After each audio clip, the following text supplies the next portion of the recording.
my mind all the time. I wanna tell you, but I'm super shy, super shy. Assalamualaikum warahmatullahi wabarakatuh. Perkenalkan, saya Nabila Ramadhani Gunawan dengan NIM 64211662 dan teman saya Tina Zilviana dengan NIM 64211964 ingin mempresentasikan konsep dasar uji validitas dan uji reliabilitas dengan menggunakan SPSS. Dimulai dari uji validitas dengan Tina Zilviana. Oke, baik. Di sini ada konsep dasar uji validitas dan uji reliabilitas. Uji validitas bertujuan untuk mengetahui kevalidan angket kuesioner yang digunakan oleh peneliti dalam mengukur dan memperoleh data penelitian dari responden. Data yang baik dijadikan instrumen peneliti adalah data yang valid. Uji reliabilitas bertujuan untuk mengetahui tingkat konsistensi angket kuesioner yang digunakan oleh peneliti, sehingga angket kuesioner tersebut dapat dihandalkan meskipun penelitian dilakukan berulang kali dengan angket kuesioner yang sama dengan waktu yang berbeda. Uji reliabilitas dilakukan setelah item soal pada kuesioner dinyatakan valid. Angket kuesioner penelitian dikatakan baik dan berkualitas apabila sudah terbukti validitas dan reliabilitasnya. Angket kuesioner peneliti dikatakan baik dan berkualitas apabila sudah terbukti validitas dan reliabilitasnya. Oke, yang pertama, sebelum kita menggunakan metode SPSS ini, di sini saya akan membantu teman-teman untuk bagaimana menggunakan SPSS. Oke, yang pertama, kita harus mencari data yang akan diolah menjadi SPSS, uji validitas dan uji reliabilitas. Di sini saya sudah mempunyai data ya teman-teman, data untuk diolah. Data untuk diolah menjadi uji validitas dan uji reliabilitas. Apakah datanya sudah terlihat teman-teman? Oke, baik. Bentar.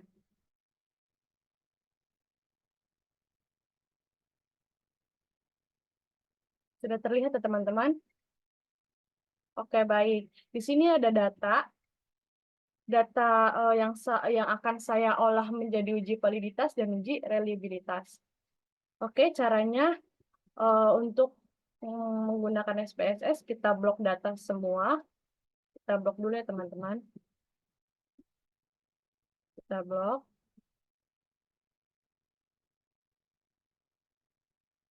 Kita copy. Kita pindahkan ke SPSS-nya.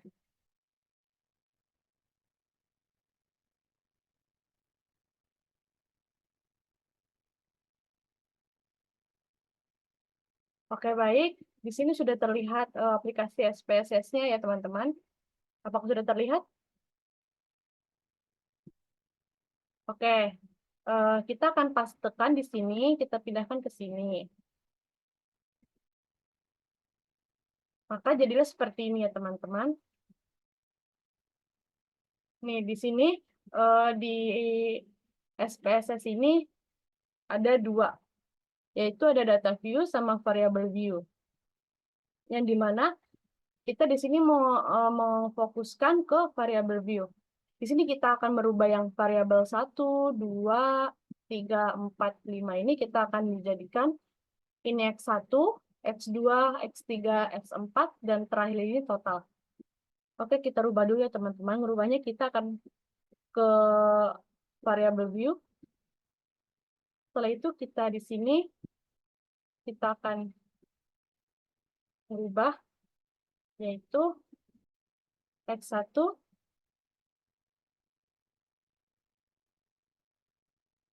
X1, X2, X3, X4. Yang terakhir ini adalah total. Oke, baik, sudah. Sekarang kita kembali ke data view. Sudah terlihat ya teman-teman, di sini sudah tergantikan oleh X1, X2, X3, X4, dan total. Nah, ini semua Ini semua adalah skor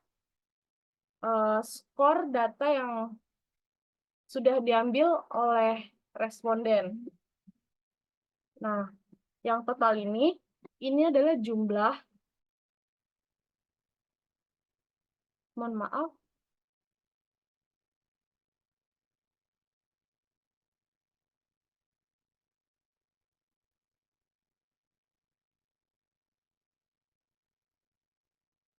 maaf, ini seharusnya 4 ya teman-teman.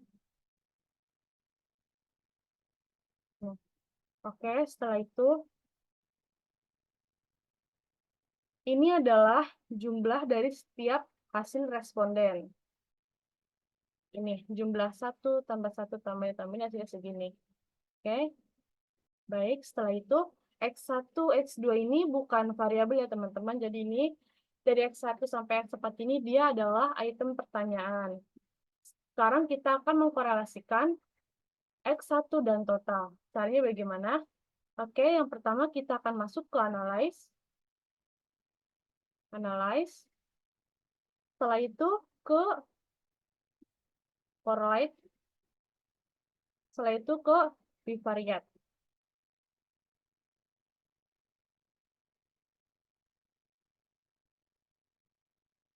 Ini semua kita akan pindahkan ke variabel.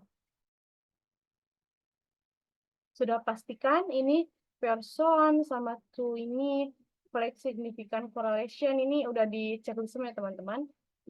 Oke, selanjutnya kita akan klik OK.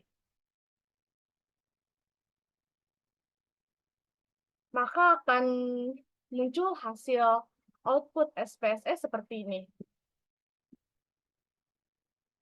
Nah, sekarang kita akan analis membandingkan antara R hitung dan R tabel. Yang pertama, kita akan mengkorelasikan X1 dan total. Bagaimana caranya? Nih, kita fokuskan ke X1 ini. X1 ini kita lihat di pojok kanan atas, ini ada 0,608, ini adalah nilai R tabel ya teman-teman semua. Ini adalah nilai R tabel 0608, terus nanti ada X2 yang hasilnya ada 0,878, yang selanjutnya ada X3 0,880, yang terakhirnya ada X4 yang dengan nilai R hitungnya ada 0,906. Oke. Sekarang kita akan mengkorelasikan X1 ini dan total. Bagaimana caranya? Oke, di sini saya akan mempermudah teman-teman ya untuk mengetahui perbandingan antara R hitung dan R tabel.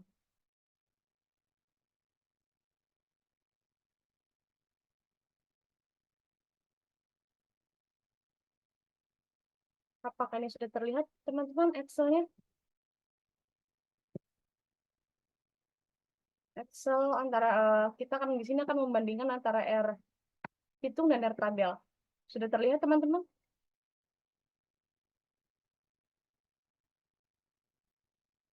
Oke.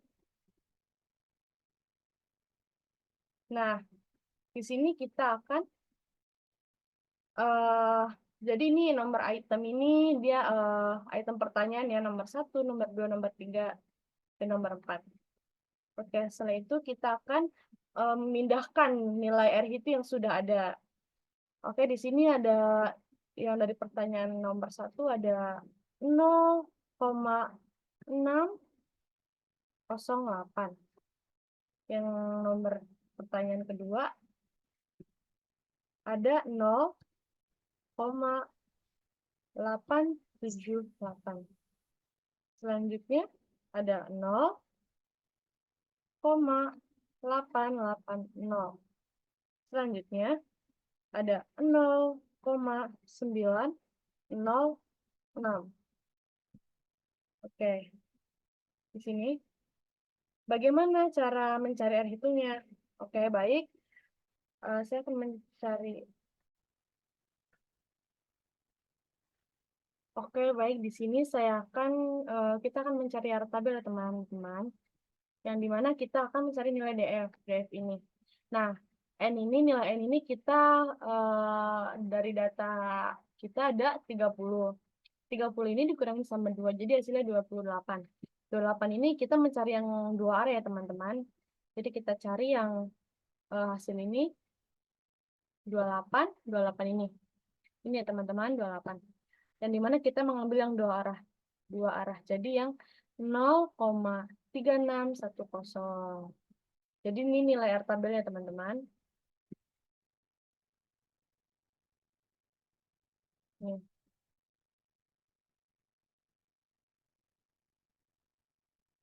Di sini kita akan tulis nilai R tabelnya 0,3610. Oke, baik. Ini adalah nilai R tabel. Yang dimana kita akan divisi semua ini 3 sampai 4. Kita tarik. Muncullah seperti ini. Oke, baik. Yang dimana apabila R hitung ini lebih besar dari R tabel, maka dinyatakan valid. Dan begitupun kebalikannya. Apabila R hitung ini lebih kecil dari R tabel, maka dinyatakan tidak valid ya teman-teman. Jadi dari item nomor pertama ini 0,6, R tabelnya 0,3, makanya dinyatakan valid. Dari nomor 2 sampai nomor 4 ini, dan ternyata ini semua lebih besar ya teman-teman. Lebih besar dari yang R tabel ini. Maka semua dari nomor 2 sampai 4 ini kita nyatakan valid. Oke, baik teman-teman. Kita kembali ke hasil output SPSS-nya.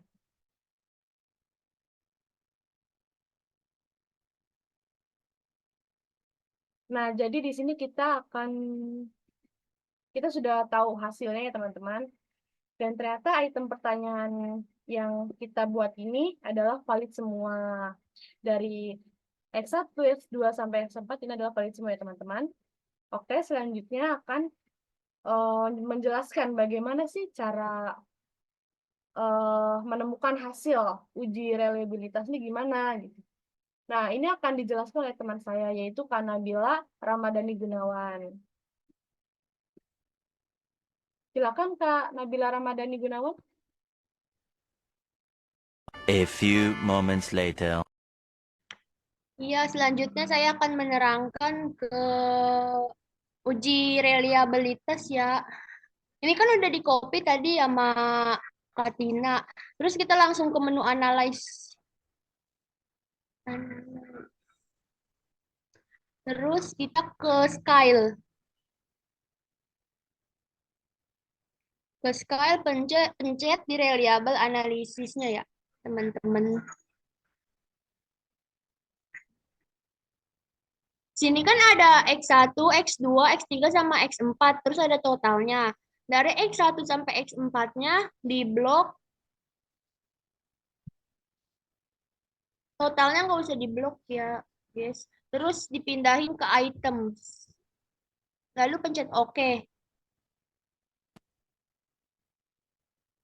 Nah, jadi di sini akan muncul hasil output SPSS seperti ini. Yang dimana reliable ini kita fokuskan ke reliable statistis, maaf. Yang mana dilihat dari convex alfanya dengan hasil 0,829 dikatakan reliable. Apabila nilai alfa lebih dari 0,70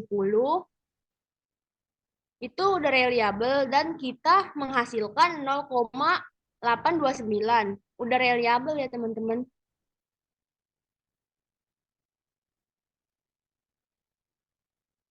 Oke, jadi hasil reliability ini yang kita dapatkan sudah valid ya teman-teman, karena yang dimana nilai hasil kita 0,829.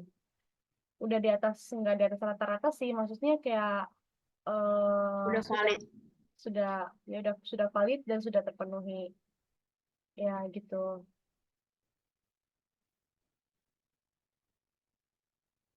Mungkin cukup sekian